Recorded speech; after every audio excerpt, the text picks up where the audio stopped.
किसी कमज़ोर लम्हे में अगर मैं कह पड़ूं तुमको, मुझे तुमसे मोहब्बत है, तो हंसकर टाल देना बात मेरी और बताना कि मोहब्बत जिनसे होती है उन्हें आगाह नहीं करते कि आगाही मोहब्बत में गोया मौत होती है। मोहब्बत नाम है खामोश जज्बे का।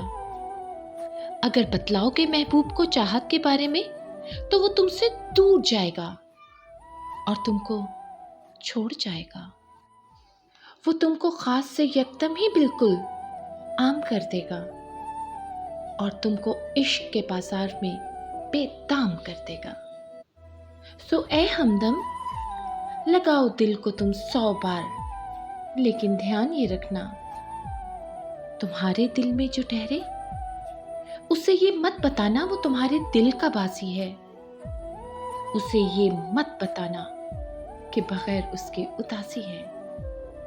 उसे बिल्कुल न जतलाना कि तुमको उसकी चाहत है।